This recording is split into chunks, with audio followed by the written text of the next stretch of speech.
Je me souviens encore de cette nuit-là. Comme si elle s'était gravée dans ma chair. J'étais rentré plus tôt que prévu. Trempé par l'averse parisienne qui fouettait les rues de Montmartre. Et je l'avais surpris, Nicolas. Mon mari depuis 8 ans. Embrassant tendrement un homme dans son sommeil. Non. Pas moi. Lui. Arthur. Comment as-tu pu me faire ça, avais-je murmuré dans l'obscurité. La voix brisée. Tandis que mon cœur se déchirait en silence. Et pourtant. Au milieu de la trahison qui me consumait. Une partie de moi refusait de croire que l'amour que nous avions bâti pouvait s'effondrer si facilement. Cette histoire est celle d'un amour caché. D'une vérité trop longtemps enfouie sous les apparences d'un mariage parfait. Dans une France où les cœurs battent encore au rythme des secrets et des passions interdites. Vous ne pourrez pas la lâcher. Car elle vous forcera à questionner ce que signifie vraiment aimer et pardonner. Je m'appelle Alexandre. Et ma vie a basculé un soir d'automne 2023. Sous la lumière tamisée de notre appartement haussmannien du 7e arrondissement. Paris. Cette ville éternellement romantique.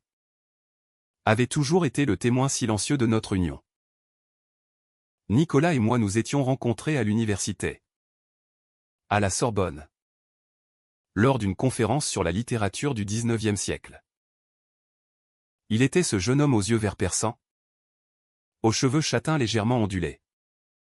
Toujours vêtu avec cette élégance nonchalante typique des Parisiens, un pull en cachemire sur une chemise ouverte. Moi. Plus réservé. Avec mes lunettes fines et mon allure d'intellectuel provincial venu conquérir la capitale. Notre amour avait été fulgurant. À une époque où le mariage pour tous était déjà une réalité en France. Nous n'avions pas hésité. La cérémonie à la mairie du 4e. Suivie d'une réception intime au bord de la Seine. Reste gravée dans ma mémoire comme un tableau de Renoir, rire. Champagne. Promesses éternelles. Nicolas était avocat dans un grand cabinet. Moi professeur de philosophie au lycée. Nous formions ce couple modèle que l'on enviait discret. Cultivé. Sans enfants pour ne pas compliquer une existence déjà si harmonieuse en apparence. Mais les années avaient apporté leur lot de routine. Nicolas devenait distant. Froid même. Ses soirées, tardives au bureau, se multipliaient. Ses câlins se raréfiaient. Je mettais cela sur le compte du stress professionnel. Sur cette société française qui exige tant de ses élites. Je l'aimais encore profondément. Avec cette passion contenue que l'on cultive dans les salons parisiens. Je refusais de voir les fissures. Ce soir-là. J'avais annulé mon cours du soir à cause d'une migraine. La pluie martelait les toits de zinc lorsque je poussais la porte de notre chambre. Nicolas dormait profondément. Enlacé à quelqu'un. Un homme. Arthur. Je le reconnus immédiatement, ce collègue de Nicolas. Ce ami, qu'il mentionnait souvent avec une légèreté forcée. Arthur. Aux traits plus doux. Aux cheveux blonds courts. Au sourire charmeur que j'avais vu lors de dîners d'affaires. Ils étaient là. Nus sous les draps. Nicolas murmurant dans son sommeil des mots tendres contre les lèvres d'Arthur. Un baiser. Doux. Intime. Comme ceux que Nicolas ne m'offrait plus depuis des mois. Mon monde s'effondra en un instant. La trahison me frappa comme un coup de poignard. Comment? Pourquoi? Étais-je devenu invisible à ses yeux? Je restais figé dans l'encadrement de la porte. Le cœur battant à tout rompre. Des larmes coulèrent silencieusement sur mes joues. Je voulus crier. Les secouer. Mais une force inexplicable me retint. Peut-être la peur de détruire tout ce que nous avions construit. Ou peut-être. Au fond de moi. Une compréhension naissante que je refusais d'admettre. Le lendemain matin, Nicolas se leva comme si de rien n'était. Il m'embrassa sur la joue à un baiser froid. Mécanique. Bonne journée. Mon chéri. Dit-il en enfilant son costume sur mesure. Arthur avait dû partir avant l'aube, je n'osais pas demander. Je passais la journée dans un brouillard, errant le long des quais de la Seine, observant les amoureux se promener main dans la main. Paris, avec ses ponts et ses lumières, semblait me narguer. Le soir venu, je confrontai Nicolas. Nous étions dans notre salon, face à la cheminée où crépitait un feu timide. Hier soir. Commençai-je. La voix tremblante. Il pâlit instantanément. Alexandre. Ce n'est pas ce que tu crois. Ah non, explosai-je enfin. Tu embrasses ton amant dans notre lit. Et ce n'est pas ce que je crois? Depuis quand? Nicolas? Depuis quand me trahis-tu? Il s'assit. Elle dit non. Les larmes aux yeux vraies ou feintes? Cela fait 1 an. Arthur. Il comprend des choses que toi tu ne peux pas. Ces mots me blessèrent plus que tout. Quelle chose? Dis-moi. Je suis ton mari. Nicolas leva les yeux. Et pour la première fois, je vis une vulnérabilité que je n'avais jamais soupçonnée. Je ne suis pas gay. Alexandre. Pas complètement. J'aime les femmes aussi. Ou du moins. Je l'ai cru longtemps. Notre mariage. Il était sincère au début. Mais Arthur a réveillé quelque chose en moi. Une partie que je refoulais depuis l'adolescence. La révélation me sidéra. Nicolas. Bisexuel? Il avait toujours nié. Juré que son amour pour moi était exclusif. Était-ce un mensonge dès le départ? Ou une découverte tardive? La France, si progressiste, cache encore tant de drames intimes derrière ses façades bourgeoises. Je quittai l'appartement cette nuit-là, marchant sans but sous la pluie fine. Les lumières des cafés du Marais brillaient. Où tant d'histoires comme la nôtre se nouent et se dénouent. Je me sentais trahi. Humilié, mais aussi étrangement libéré. Comme si cette douleur ouvrait une porte sur une vérité plus profonde. Les jours suivants furent un enfer. Je m'installai chez un ami. Dans un petit studio à Belleville. Loin du luxe de notre appartement. Nicolas m'appelait sans cesse. Laissant des messages larmoyants, reviens. Alexandre. On peut en parler. Je t'aime encore. Mais l'amour peut-il survivre à une telle duplicité? Je refusais de répondre. Au lycée. Mes cours sur Sartre et l'existentialisme prenaient une saveur amère, la liberté. Le choix. L'authenticité. Ironie du sort. Un soir, alors que je sirotais un verre de vin rouge dans un bistrot du quartier latin, Arthur apparut. Il s'assit en face de moi sans demander la permission. Alexandre. Il faut qu'on parle. Je le fusillai du regard. Cet homme. Beau avec son allure décontractée et jean slim. Chemise ouverte sur un torse athlétique. Représentait tout ce que j'avais perdu. Vous avez déjà assez pris de ma vie. Écoute-moi. S'il te plaît. Sa voix était douce. Presque implorante. Nicolas est perdu. Il t'aime? Vraiment. Mais il se ment à lui-même depuis des années. Sa famille. Tu sais. Ces bourgeois catholiques de province. Ils l'ont élevé dans le déni. Le mariage avec toi était une façon de prouver qu'il était normal. Tout en explorant discrètement. Ces mots me révoltèrent. Et toi? Tu es son complice dans cette mascarade. Arthur baissa les yeux. Au début. Oui. J'étais attiré par lui. Et il par moi. Mais ça a devenu sérieux. Je l'aime? Alexandre. Profondément. Pourtant.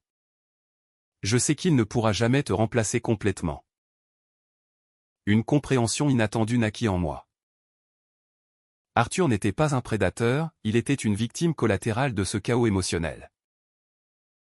Nous parlâmes longtemps cette nuit-là. Sous les néons du bistrot. Il me raconta leur rencontre, un séminaire à Lyon. Une nuit d'ivresse où Nicolas avait craqué. Les mois suivants. Des rendez-vous secrets dans des hôtels discrets. Des messages codés. Il pleure toutes les nuits maintenant. Dit Arthur. Il regrette. Mais il a peur de choisir. Peur de perdre l'un de nous. Je rentrai chez mon ami. Le cœur en miettes. Phénomène étrange, la colère contre Arthur s'estompait. Remplacée par une pitié mêlée de curiosité. Était-ce possible d'aimer deux personnes à la fois? Dans cette France laïque. Où l'amour est célébré sous toutes ses formes. Pourquoi tant de souffrance? Nicolas finit par me trouver. Il débarqua un matin pluvieux. Les yeux rougis. Alexandre. Je ne peux pas vivre sans toi. Arthur. C'est une erreur. Une crise. Mais ces mots sonnaient faux. Je le confrontais, tu mens encore. Tu l'aimes? Lui aussi. Il s'effondra en larmes. Pour la première fois. Il avoua tout, son bisexualité refoulée. Les pressions familiales. La peur du scandale dans son milieu professionnel conservateur. Je t'ai épousé parce que je t'aimais. Mais aussi pour me cacher. Pardonne-moi.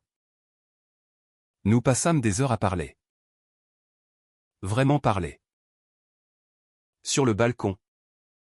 Face à la tour Eiffel scintillante. Il me confia ses tourments d'adolescent. Les moqueries à l'école. Le père autoritaire qui vantait la virilité. Moi. Openly gay depuis toujours. Je n'avais pas compris cette lutte intérieure. Pourtant. La blessure était trop fraîche. J'ai besoin de temps. Dis-je. Il partit. Dévasté. Pendant ce temps. Arthur m'envoya un message, il est détruit. Mais sache que je suis prêt à m'effacer si c'est ce qu'il veut. Un triangle infernal. Qui choisir? Ou plutôt. Qui allait souffrir le plus? Les fêtes de Noël approchèrent. Paris s'illuminait. Mais mon cœur restait dans l'ombre. Nicolas invita sa famille et ses parents guindés de Versailles pour un dîner traditionnel. Il me supplia de venir. Pour sauver les apparences une dernière fois. J'acceptai. Par masochisme peut-être. Le dîner fut un supplice, sourire forcé. Conversation sur la politique et l'économie. La mère de Nicolas me serra la main, vous formez un si beau couple. Mon cher Alexandre. Ironie cruelle. Sous la table.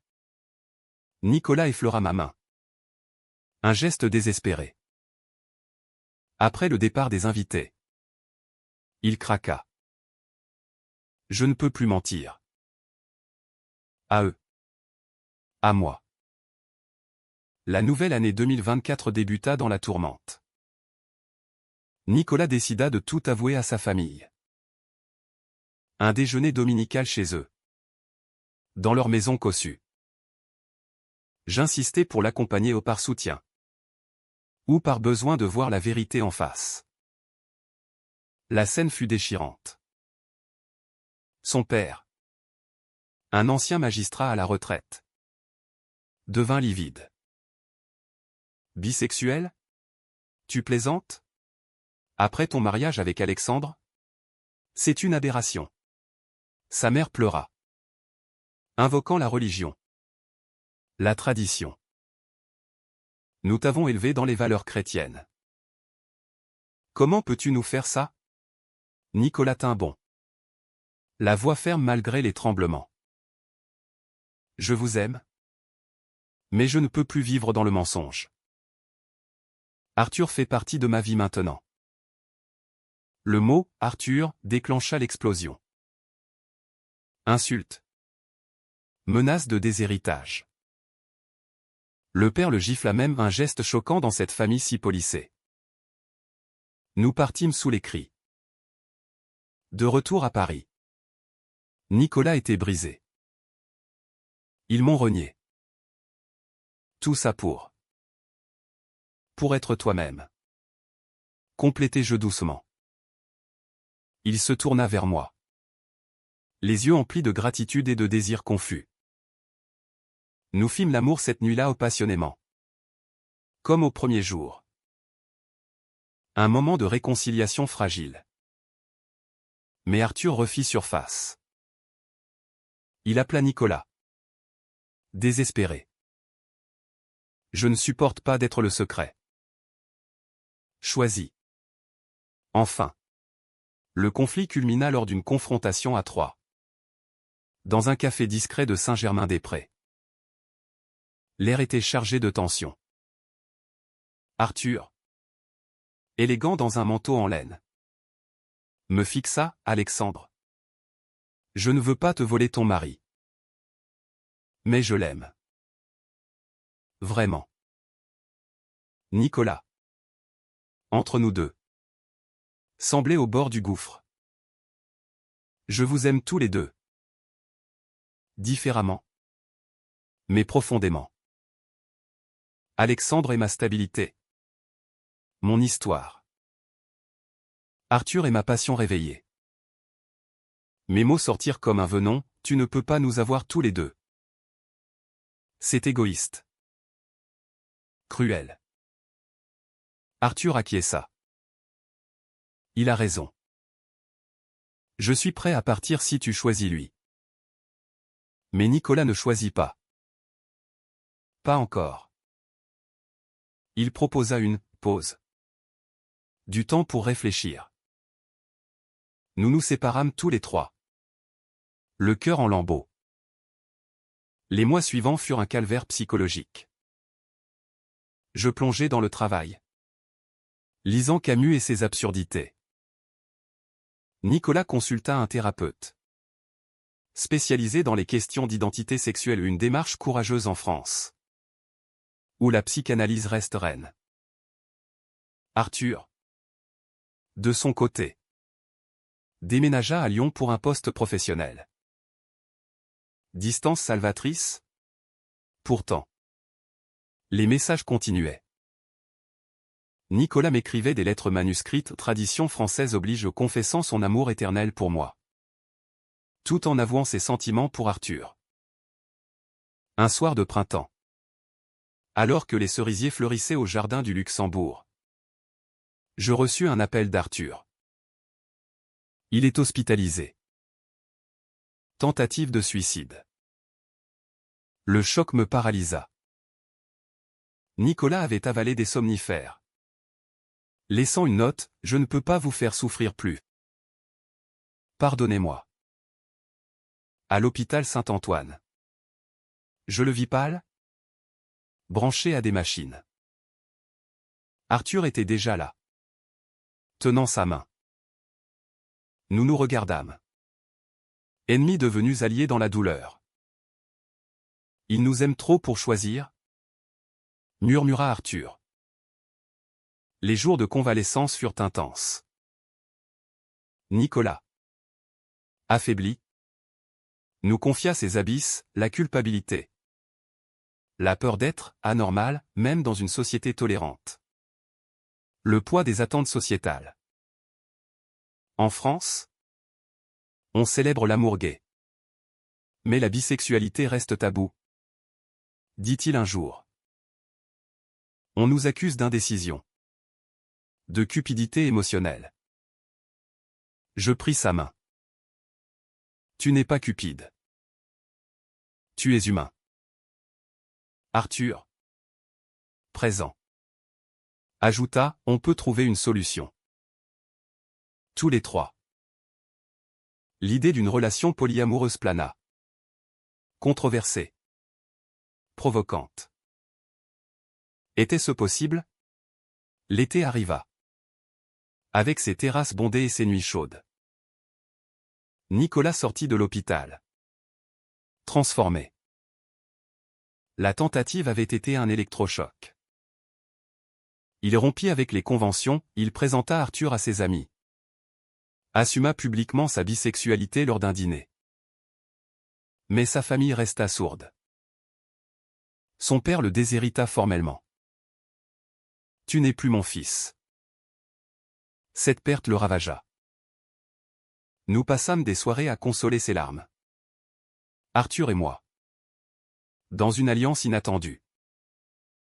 Progressivement, une dynamique étrange s'installa. Nous nous voyions tous les trois aux promenades le long de la Seine. Dîner chez nous. Pas charnel, mais intime. Des discussions profondes sur l'amour. La jalousie. La possession.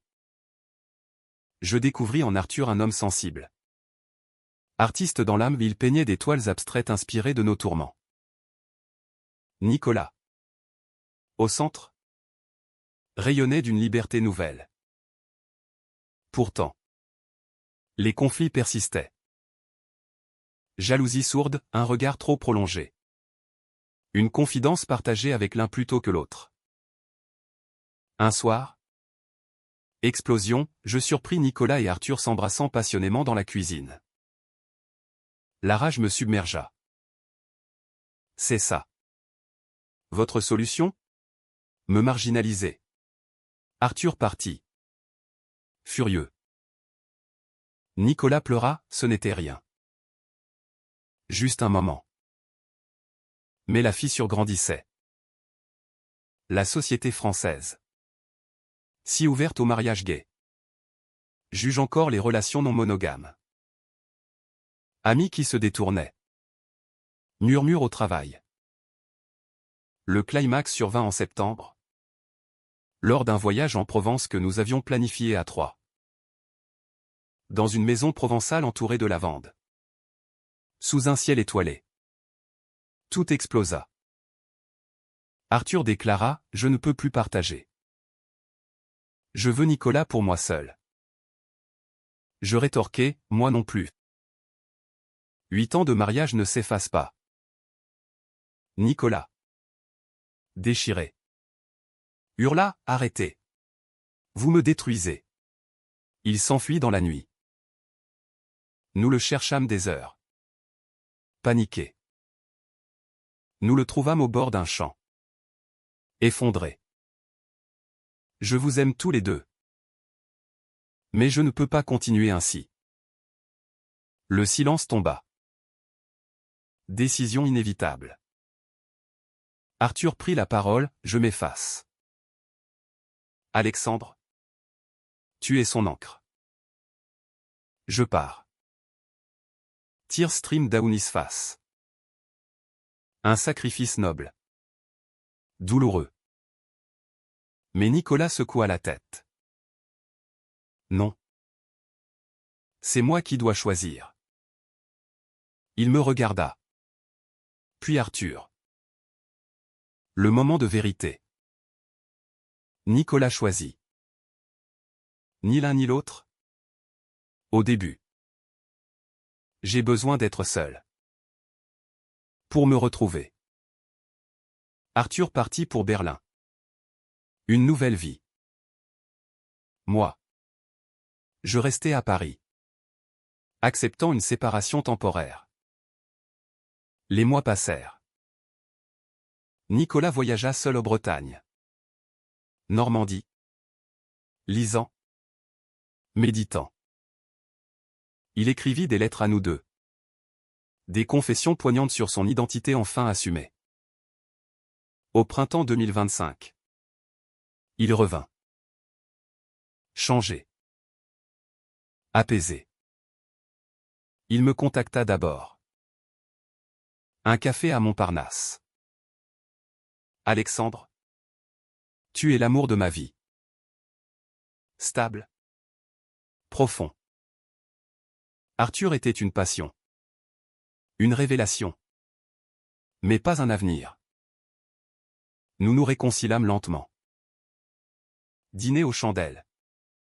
Promenade main dans la main. Paris nous enveloppa de sa magie retrouvée. Arthur, de loin, nous envoya un message, « Soyez heureux ». Je le suis. Maintenant. La famille de Nicolas finit par fléchir la mer.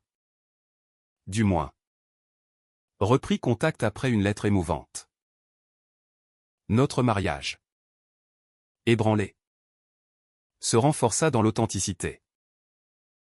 Nous parlions ouvertement de tout, désir, doute, passé.